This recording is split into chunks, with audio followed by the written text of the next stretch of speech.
мен далил катары көп эл аралык конференцияларга катышам. Томпой чүкөнү алып алам.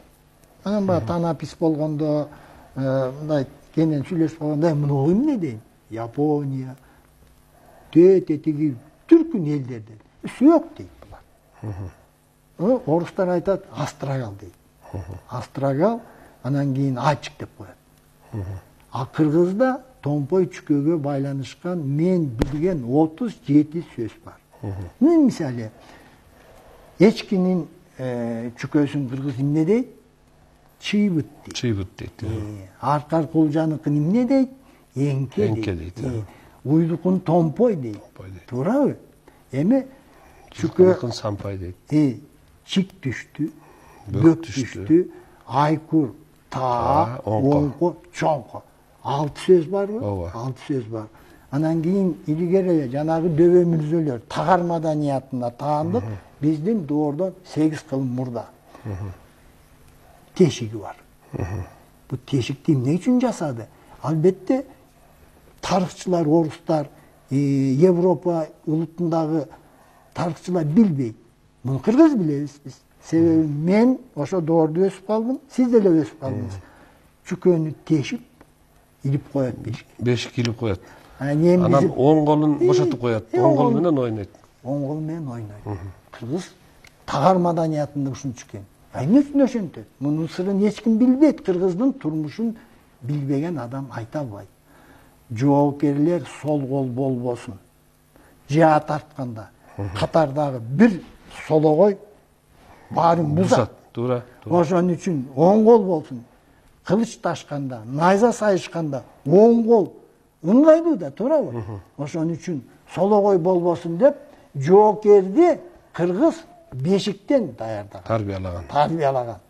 Ошол оң кол менен ойноп, чүкө менен ойноп, анан кийин сологой болбой, оң колу болуп калат да. Сол колу дайыма таңылып турат, оң колу менен ойноп турат. Ойноп турат.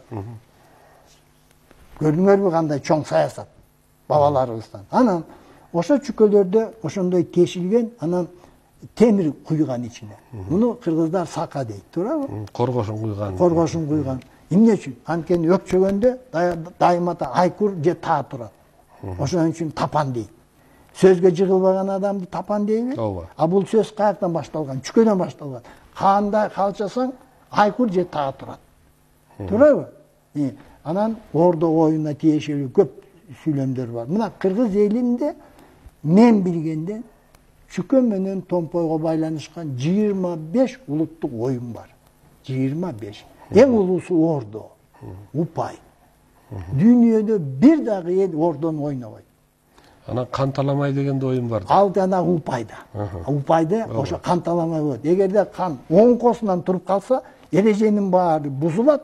Анда канча үлгүрсөң ошончо талап алышың керек да.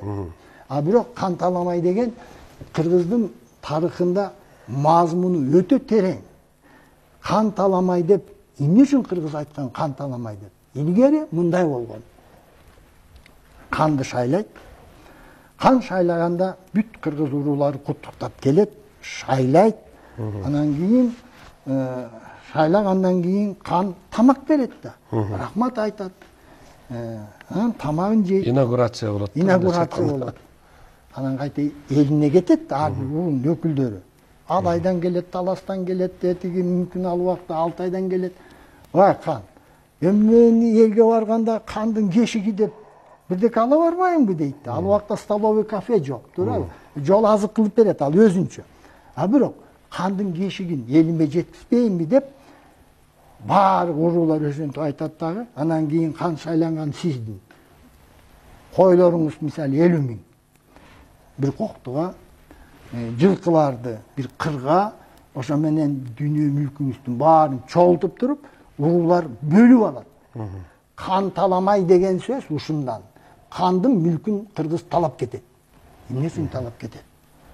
Бийликти өз байлыгын көбөйтүү үчүн жумшабай, бийликти эл үчүн жумшасын деп мүлкүн талап кетет. Анан мүлкү жок. Кантип анан өзүнүн мүлкүн көбөйтөт? Көбөйтпөйт. Бирок кетип баратканда минтет. Айланайын кан. Элдин намысы үчүн алыш беришиң болот. Конок тососуң. Bölök elдің padişalarının elçileri gelet. Her bir uruu, her bir ayda bir Unçadan жылқы, sağlık төлөp турабыз дейт. bir jambı, bir kalta jambı, 10 jambı berip turabız. Sen kolundu elдің mülküne salma. Sen biydikti jeke kızıkçılık üçün jumşabagın. Sen biydikti el üçün jumşaysın. Değil. Kan talamay деген söz tartıkta oşondoy maanide kalgan. Kim kan bolsa oşonun mülkün talap ketet dagı, al anan elge gana kızmat kılat. Bирок adal жақсы иштесе, бөлөк канды шайласа, анда разы кылып, багы айдап кеткен жылкыларын ошол уруулар кайта айдап келип, То есть багып берет дегенде тиги хан болуп турган учурда. Карабайсызбы? Мына ошон үчүн Кыргызда коррупция болгон эмес. Кан таламай деген сөз упайдан турмушка, турмуштан упайга келген. Көрдүңүзбү? Коррупцияны жок кылыш үчүн кан өзү эчтекени албаса, албетте калгандары да албайт да. Эгерде кан өзү алса, биз биринчи президентти билебиз, кандай экенин, бу жагынан колу кандай экен. Экинчи президентти билебиз. 5 жылда тартып алган мүлкүн алигече элдештире албай, улутташтырылбай жатат. Ушунча мүлкүн талап алган экен. Эми калгандарын да кийин көрө турарбыз. Бирок бул кандай, бизге тажрыйбабы? Тажрыйба.